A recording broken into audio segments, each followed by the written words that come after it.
Hi viewers, welcome to our channel. ప్రస్తుతం మనతో పాటు దాము బాలాజీ గారు సీనియర్ జర్నలిస్ట్ ఉన్నారు. వారితో ఒకసారి మాట్లాడదాం. సార్ నమస్కారం సార్. నమస్తే. సార్, అమెరికా నుండి వలసదారుల్ని భారతదేశానికి పంపించే క్రమంలో మోదీ గారు అండ్ ట్రంప్ గారు భేటీ ఏర్పడడం అనేది ప్రపంచవ్యాప్తంగా కూడా చర్చనీయాంశంగా మారడం చూసాం సార్. మరి వీళ్ళ భేటీ యొక్క ప్రధాన హైలైట్స్ ఏంటి అండ్ దీనివల్ల తెలుగు వాళ్ళకి ఏమన్నా లాభాలు ఉండే అవకాశం ఉన్నాయా సార్? ఇప్పుడు మోడీ ట్రంప్ జాయింట్ మీటింగ్ జరిగింది. ప్రెస్ మీట్ కూడా జాయింట్గా అయ్యారు. ఒక నోటు కూడా దాదాపు 31 అంశాలతో జాయింట్ స్టేట్మెంట్ కూడా రిలీజ్ చేశారు.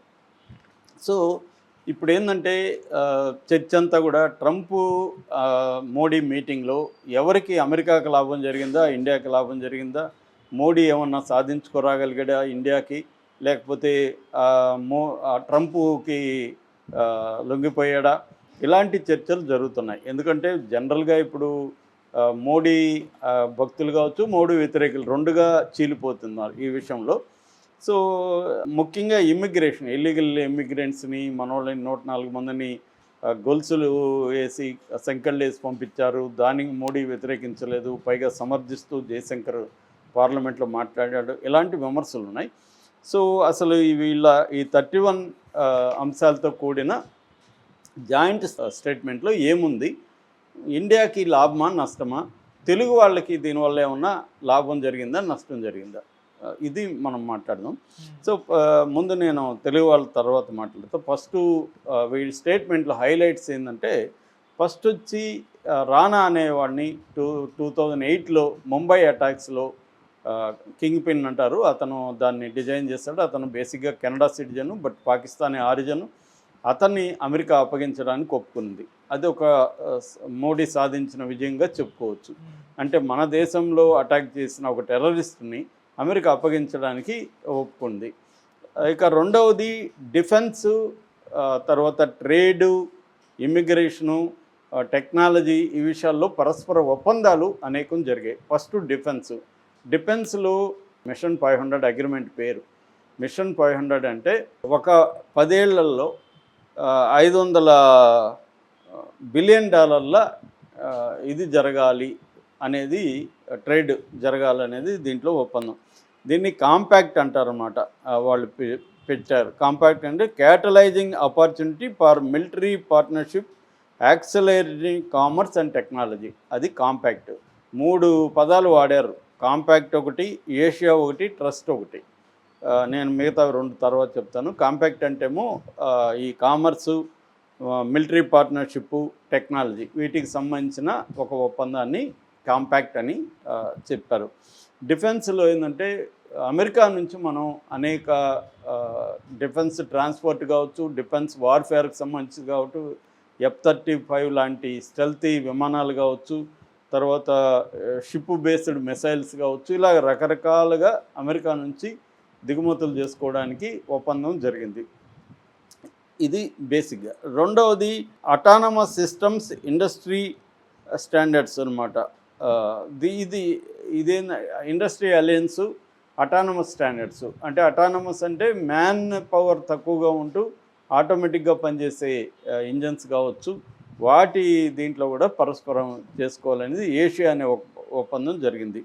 మూడవది ట్రస్ట్ అంటే transformatic relationship utilizing strategic technology. So ఈ 3 రకాలు, కాంపాక్ట్, ఏషియా, ట్రస్ట్, ఈ 3 రకాల ఒప్పందాలు జరిగాయి. అంటే ట్రేడ్లో మనకి ఇప్పుడు ఏంటంటే మేజర్గా కన్సర్న్, అమెరికాతో మనకు కన్సర్న్ ఏంటంటే, ఒకటి ట్రేడ్, టారిఫ్స్ ఎక్కువ వేస్తున్నాడు, బెదిరిస్తున్నాడు. దాని తర్వాత ఏమో immigration, illegal immigration, legal immigration, students, ఈ 3 రకాల ప్రాబ్లమ్స్ మనకి ప్రధానంగా ఉన్నాయి. ఈ 3 రకాలను ఎలా అడ్రస్ చేశారని చూసినప్పుడు, ట్రేడ్లో మనకేంటంటే నేను నిన్న కూడా చెప్పాను, మనం ఎక్స్పోర్ట్లు ఎక్కువ చేసేది ఎవరికంటే అమెరికాకి. మన టోటల్ ఎక్స్పోర్ట్లో 18% అమెరికాకి. నెంబర్ 1 దేశం అమెరికా, మనం ఎక్స్పోర్ట్లు ఎక్కువ చేసేది. ఇంపోర్ట్లు అమెరికా నుంచి మనం ఇంపోర్ట్లు చేసుకుంటున్నాం. కాకపోతే ఎక్స్పోర్ట్లకి ఇంపోర్ట్ల మధ్య బాగా 50% గ్యాప్ ఉంది. అంటే ఫర్ ఎగ్జాంపుల్ ₹100 విలువైన వస్తువుల్ని మనం ఇంపోర్ట్ చేసుకుంటే, మనం ఎక్స్పోర్ట్ చేస్తే ఇంపోర్ట్ 50 రూపాయలు విలువైందో మాత్రం చేసుకుంటున్నాం. అంటే మనం ఎక్కువ అమెరికాకి ఎక్స్పోర్ట్ చేస్తున్నాం, అమెరికా నుంచి తక్కువ ఇంపోర్ట్ చేసుకుంటున్నాం. దీనివల్ల ట్రేడ్ బ్యాలెన్స్ అంటారు. ట్రేడ్ బ్యాలెన్స్ అమెరికాకి 50% ఇండియాతో ఉంది. అమెరికా కంట్రీ ఎలాంటిదంటే అన్ని దేశాలతో కూడా ట్రేడ్ బ్యాలెన్స్, అన్ని దేశాలకి వాళ్ళ ఎక్స్పోర్ట్ కంటే కూడా అన్ని దేశాల నుంచి వాళ్ళు ఇంపోర్ట్స్ ఎక్కువ ఉన్నాయి. దీనివల్ల ఏమవుతుందంటే టారిఫ్స్ వాళ్ళకి ఎక్కువ పడుతున్నాయి. సో మనం ఇంపోర్ట్ చేసుకునే దాని మీద ఏమో టారిఫ్స్ ఎక్కువ వేస్తున్నాం, మన ఎక్స్పోర్ట్ మీద ఏమో అమెరికా టారిఫ్స్ తక్కువ ఉన్నాయి. ఇది ఎందుకు ఉంది అంటే సెకండ్ వరల్డ్ వార్ తర్వాత ట్రేడ్కి సంబంధించి అన్ని దేశాలు ఒప్పందాలు రకరకాల రూపాల్లో ఒప్పందాలు చేసుకుని దాని తర్వాత కాలంలో WTO వరల్డ్ ట్రేడ్ ఆర్గనైజేషన్ ఏర్పడింది, అగ్రిమెంట్స్ ఏర్పడ్డాయి.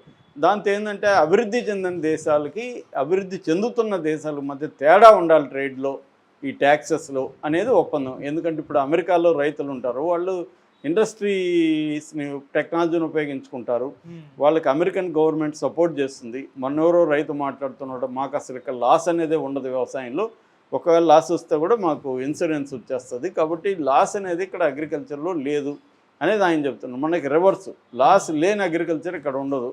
కాబట్టి మన అగ్రికల్చర్ని రైతుల్ని కాపాడడం కోసం అగ్రికల్చర్ ప్రోడక్ట్స్ని అమెరికా నుంచి తీసుకున్నప్పుడు మనం ఎక్కువ ట్యాక్స్లో టారిఫ్స్ వేస్తాము, మన ప్రోడక్ట్స్కి అమెరికాలో తక్కువ ఉంటాయి. దీనివల్ల ఇప్పుడు ఈ బ్యాలెన్స్ని అతను ట్రంప్ నేను వరల్డ్ ట్రేడ్ ఆర్గనైజేషన్ నేను పట్టించుకోనని చెప్తున్నాడు. అతను అన్ని దేశాలకు కూడా ఈక్వల్గా ఉండాలి, మా దేశం వస్తువుల మీద మీరెంత వేస్తే మీ దేశం వస్తువుల మీద నేను కూడా అంత వేస్తా అనేది ఆయన డిక్లేర్ చేశాడు. దానివల్ల ఇప్పుడు ఇండియాకి ఇబ్బందులు వచ్చే అవకాశం ఉంది. ఎందుకంటే మన దేశంలో ఉండే రైతులు కావచ్చు, స్మాల్ స్కేల్ ఇండస్ట్రీని కావచ్చు, మనం ప్రొటెక్ట్ చేయాలంటే కంపీట్ చేయలేరు కదా, అమెరికన్ రైతులు మన రైతులు పోటీ పడలేరు. కాబట్టి మన రైతుల్ని మనం ప్రొటెక్ట్ చేసుకోవాలి, ఇది మన దేశం ఉన్న కర్తవ్యం. దీనికి మోడీ ఏం చేస్తున్నాడంటే కొన్ని టారిఫ్స్ మీద ఆల్రెడీ తగ్గించాడు మోడీ. మన బడ్జెట్లోనే కార్ల మీద, టెస్లా కార్లు లాంటి వాటి మీద, మోటార్ బైక్స్ మీద, ఫ్రోజన్ ఫిష్ దీని మీద, ఇలాగ చాలా వాటి మీద ట్యాక్సులు తగ్గించారు. అంటే ముందుగానే మోడీ దగ్గరికి మనం వెళ్ళబోతాం కాబట్టి ముందుగా ట్రంప్తో మాట్లాడడానికి ఇబ్బంది ఉండదని మోడీ ప్రభుత్వం ఆలోచించి ముందుగానే ట్యాక్సుల్ని కొంత తగ్గించారు. తగ్గించిన తర్వాత అతను కూడా హ్యాపీగా ఫీల్ అయ్యాడు, ట్రంప్ ఆల్రెడీ వీళ్ళు తగ్గించే పనిలో ఉన్నారని. ఇప్పుడు ఏంటంటే ట్రంప్కి ఏంటంటే ఈ ట్రేడ్ బ్యాలెన్స్ అన్నాను కదా, వాళ్ళ దేశం నుంచి మనకు వచ్చేదానికంటే కూడా మన దేశం నుంచి వాళ్ళకి వెళ్ళేది ఎక్కువగా ఉంది. కాబట్టి ఇప్పుడు ట్రంప్ ఏం చేస్తున్నాడంటే మా దేశం నుంచి మీరు ఇంపోర్ట్స్ ఎక్కువ చేసుకోండి అనేది అడుగుతున్నాడు. దానికి ఇండియా ఒప్పుకుంది. అంటే ఫర్ ఎగ్జాంపుల్ డిఫెన్స్కి సంబంధించిన ఇందాక చెప్పిన అనేక టెక్నాలజీ, అనేక ఎక్విప్మెంట్, ఇవన్నీ కూడా ఇంపోర్ట్స్ పెరగబోతున్నాయి. ట్రేడ్ ఇప్పటి వరకు మనకేంటంటే మన ఇద్దరి మధ్య దాదాపు 200 మిలియన్ ఉంటే అది 2030 నాటికి $500 బిలియన్ టార్గెట్ పెట్టుకున్నారు. దీనివల్ల ముఖ్యంగా క్రూడ్ ఆయిల్, తర్వాత LNG లిక్విఫైడ్ నేచురల్ గ్యాస్, ఈ రెండు మనం ఎక్కువ ఇంపోర్ట్ చేసుకునేది ఏంటంటే ఈ రెండు ఎక్కువ చేసుకుంటున్నాం. ఇప్పటివరకు ఏంటంటే అమెరికా లీస్ట్లో ఉంది, మనం అమెరికా నుంచి ఎక్కువ చేసుకోవట్లేదు. యాక్చువల్గా రష్యా నుంచి ఎక్కువ చేసుకుంటున్నాం. మొన్నటి వరకు దాదాపు మన టోటల్ క్రూడ్ ఆయిల్ దిగుమతుల్లో 40% రష్యా నుంచి, ఈ మధ్య తగ్గింది, 35 నుంచి 30 వరకు తగ్గింది. ఎందుకంటే రష్యా మీద అమెరికా బ్యాన్ చేసింది, చాలా వ్యాపారం చేయొద్దు రష్యాతోనే. అందువల్ల యూరోపియన్ యూనియన్ మిగతా దేశాలు రష్యాతో చేయలేదు. కాబట్టి రష్యాలో క్రూడ్ ఆయిల్ ఎవరు కొనాలి? ఇండియా కొనడం మొదలుపెట్టింది. ఇండియా అమెరికన్ ఆక్షన్ని ధిక్కరించి రష్యా, ఎందుకంటే మా దేశ ప్రయోజనాలు ఇంపార్టెంట్, తక్కువకు దొరుకుతుంది, పైగా రూబుల్లో కూడా వాళ్ళు తీసుకుంటున్నారు, డాలర్ లేకపోయినా పర్లేదు. అందువల్ల రష్యా దగ్గర నుంచి మోడీ ప్రభుత్వం ఆయిల్ ఉత్పత్తుల్ని, క్రూడ్ ఆయిల్ని కొని దాన్ని రిఫైన్ చేసుకొని మనం పెట్రోలు, ప్లాస్టిక్, మిగతా డీజిల్ ఇవన్నీ దాని నుంచి మన వాళ్ళు తయారు చేసుకున్నారు. ఇప్పుడు ఏమైంది, అమెరికా ఏం చెప్తుందంటే మా దేశంలో మీరు ఎక్కువ కొనండి అనింది. మన వాళ్ళు ఒప్పుకున్నారు. దీనివల్ల ఒక ప్రాబ్లం ఉంది, అంటే రేట్లు ఏమో తక్కువగానే ఉన్నాయి అమెరికాలో, కానీ ట్రాన్స్పోర్ట్ ఎక్కువ ఖర్చు పడుతుంది. అందువల్ల పెట్రోలియం ఉత్పత్తి, క్రూడ్ ఆయిల్ ఉత్పత్తులు అమెరికా నుంచి కొనడం వల్ల ఇండియా మీద కొంత భారం పడే అవకాశం కనిపిస్తుంది. అయితే గ్యాస్ మాత్రం ఒకవేళ ఈ ట్రాన్స్పోర్ట్తో సహా కలుపుకున్నా కూడా మనకు చీప్గానే పడుతుంది అనేది మన ఎకనామిస్టులు చెప్తున్నారు. కాబట్టి కొన్ని ఇబ్బందులు మనకు ఉన్నాయి, కొన్ని బెనిఫిట్స్ కూడా ఉన్నాయి. ఎప్పుడైనా పరస్పర ట్రేడ్లో కొన్నిసార్లు మనకు కొన్ని ఇబ్బందులు ఉంటాయి, కొన్ని అడ్వాంటేజెస్ ఉంటాయి. సో ఏదేమైనా అమెరికాతో మనం ఒక సుహృద్భావ వాతావరణంలో జరిగింది. అందరూ అనుకున్నట్టు ట్రంప్ ఏమి చాలా యాంటీగా ఏం లేడు. కాకపోతే అతను ఏంటంటే అమెరికాని సంబంధించిన ఎక్కడెక్కడ ప్రాబ్లమ్స్ ఉన్నాయి కట్ చేసుకుంటూ వస్తున్నాడు. అతని పాయింట్ ఆఫ్ వ్యూలో, అమెరికా పాయింట్ ఆఫ్ వ్యూలో అతను అమెరికాకు మేలు చేయడానికి ట్రై చేస్తున్నాడు. మోడీ పాయింట్ ఆఫ్ వ్యూలో మోడీ ఇండియాకి ఎంతవరకు బెనిఫిట్ చేయగలం అనేది మోడీ చూస్తున్నాడు. ఇక్కడ కొంత కాంప్రమైజ్ అవ్వాలి. ఇక నెక్స్ట్ వచ్చి ఇమిగ్రేషన్లో తెలుగు వాళ్ళకి బెనిఫిటా కాదనేది చర్చ నడుస్తుంది. ఒకటి ఇల్లీగల్ ఇమిగ్రెంట్స్కి బెనిఫిట్ కాదు. ఇల్లీగల్ ఇమిగ్రెంట్స్ విషయంలో ట్రంప్ కాంప్రమైజ్ కాడు. మోడీ కూడా దానికి అంగీకరించాడు. ఇల్లీగల్ ఇమిగ్రెంట్స్ మోడీనే కాదు ఏ దేశమైనా అంగీకరించాల్సిందే. ఎందుకంటే మన దేశంలో నుంచి ఇల్లీగల్గా పోతే మనం ఎట్లా దాన్ని ఎంకరేజ్ చేస్తాం? చేయం కదా. సో కాకపోతే గొలుసులు వేయొద్దని అడిగినట్టుగా చెప్తున్నారు. అగ్రిమెంట్లు అయితే అవేమీ లేవు. గొలుసులు వేయమని కానీ అవేమీ లేవు. మామూలుగా అడిగినట్టు చెప్తున్నారు. అందులో వాళ్ళు ఏం చేస్తారనేది చూడాలి. రెండవది లీగల్ ఇమిగ్రెంట్స్లో మోడీ ట్రంప్ హామీ ఇచ్చాడు, మీరు సరైన పత్రాలతో రండి, మాకేం ఇబ్బంది లేదు. అట్లాగే ఇంకొక భయం ఉంది, H1B బేసిసాలను తగ్గిస్తారని. అది కూడా తగ్గించము, మీ దేశం నుంచి మాకు టెక్నాలజీ ఎక్స్పర్ట్లు వీళ్ళు కావాలి అనేది